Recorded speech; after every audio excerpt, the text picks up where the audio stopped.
Buongiorno e bentornati a un nuovo appuntamento con Mattino Verona. Siamo in diretta per parlare del tema del giorno di oggi, che è la TAV. Infatti lunedì 5 ottobre, lunedì scorso, si è tenuta la cerimonia di avvio dei lavori per la realizzazione della galleria di Lonato del Garda all'interno del cantiere dell'alta velocità per la tratta Brescia Est Verona, un primo step fondamentale chiaramente per la TAV, che coinvolgerà 11 comuni tra le province di Brescia, Mantova e Verona, in particolare Peschiera del Garda, Castelnuovo del Garda, Sona, Somma Campania e anche chiaramente Verona. Presente lunedì all'inaugurazione del cantiere anche il consigliere regionale del Veneto, Elisa De Berti, che è in collegamento con noi proprio questa mattina, in collegamento telefonico. Buongiorno consigliere. Buongiorno a tutti. Allora, dunque, ieri, come dicevamo in apertura, lunedì si è tenuta l'inaugurazione del cantiere di Lonato, un primo passo verso la realizzazione della tratta alta velocità, alta capacità Brescia Est Verona. Cosa significa per il Veneto, ma anche per la città scaligera, per Verona? Allora, la giornata di lunedì è stata una giornata diciamo molto importante, perché finalmente tutti i livelli istituzionali, dal governo fino ai comuni, si sono ritrovati nello stesso posto a sancire la necessità che questa infrastruttura venga realizzata. Deve essere realizzata velocemente, perché per il Veneto vorrebbe dire sostanzialmente connettere il Veneto ai mercati internazionali e del nord Europa, potendo da una parte liberare la linea storica, la linea attuale che viene utilizzata sia dall'alta velocità, cioè l'alta velocità, che poi non serve neanche l'alta velocità, diciamo dalle Freccia e dagli Italo, dai treni regionali e dai treni merci, e poterla dedicare al trasporto regionale, di liberare molte tracce e di poter permettere al Veneto di poter incrementare l'offerta di servizi di trasporto ferroviario regionale a favore degli utenti. Anche per quanto riguarda le imprese, questo vorrebbe dire aumentare la loro competitività, permettendo anche alle imprese che oggi sono in difficoltà da questo punto di vista di poter trasportare le loro merci via ferro.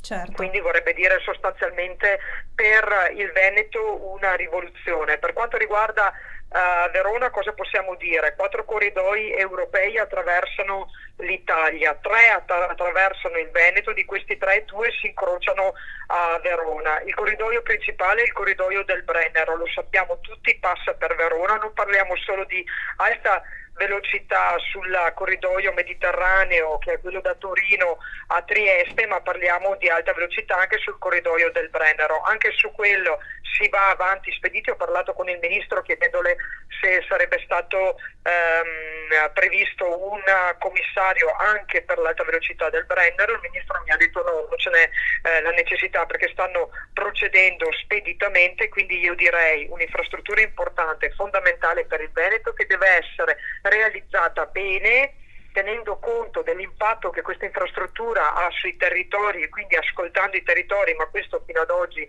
è stato fatto, e farla velocemente. Ecco, sì, appunto, lei diceva realizzarla velocemente, ma sappiamo quali sono le tempistiche e anche i costi per questa infrastruttura, insomma? Beh, allora, diciamo che la tratta Brescia-Verona è completamente finanziata. Anche la tratta, l'attraversamento di Verona è finanziato. Poi abbiamo la parte da Verona a Vicenza, che è parzialmente finanziato. Manca ancora una parte cospicua. L'attraversamento di Vicenza deve essere ancora finanziato, e poi abbiamo la parte da Vicenza a Padova, che deve essere progettato e finanziato, più o meno compreso il miliardo che manca nel corridoio del Brennero. Per poter completare il finanziamento dell'alta velocità servono ancora 5 miliardi. Non sono pochi, per questo ho chiesto al ministro lunedì che venga fatta bene, ma venga fatta velocemente, stanziando le risorse da parte del governo che mancano per poter completare questa infrastruttura, che quando verrà completata completamente se ne potrà usufruire fino in fondo. Ecco, di che anno parliamo per insomma, la realizzazione e il Allora, completamento? parlano della Brescia, la Brescia-Verona sicuramente entro il 2000, parlano delle Olimpiadi, l'anno 2026 sapete che diventa una data importante per il completamento di molte infrastrutture, di molti progetti strategici, tra cui anche l'alta velocità. Si parla di 2026 della Brescia-Verona e poi il ministro parlava di un commissario per accelerare il resto della realizzazione. Vediamo che cosa prevederanno. Non siamo nelle condizioni noi di poter stabilire i tempi, però confido che non si perda neanche un giorno, ma si corra verso l'obiettivo. Certo, certo. Ecco, ieri dopo l'inaugurazione del cantiere alcuni gruppi, alcuni cittadini, soprattutto veronesi, no TAV, hanno detto che l'alta velocità non serve fondamentalmente perché si parlava addirittura non del 2026 ma del 2028, quindi lei invece mi conferma che è il 2026 il completamento per la prima tratta. Cosa cambia dal 2020, anche forse il 2028 non serve per cosa? L'alta velocità mica è stata fatta per le Olimpiadi. Le Olimpiadi sono un'occasione per poter arrivare a migliorare le infrastrutture di accessibilità alle città che sono interessate dalle Olimpiadi, che ricordo che in Veneto abbiamo Cortina ma abbiamo anche Verona. Quindi forse anche il 2028 non vedo la difficoltà di arrivare a Verona nel 2028.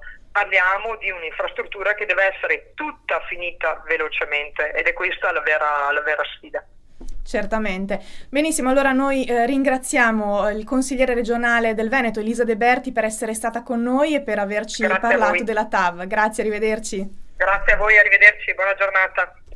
Benissimo, allora noi torniamo tra poco con nuove interviste sempre dedicate al tema del giorno, quindi lo ricordiamo, la TAV, il lunedì è stato inaugurato il cantiere per la Galleria di Lonato del Garda, un primo passo per la TAV Brescia-Verona, quindi tra poco sentiremo anche nuove voci riguardo questo argomento, questa tematica molto calda, molto discussa e quindi noi vi diamo appuntamento a tra poco.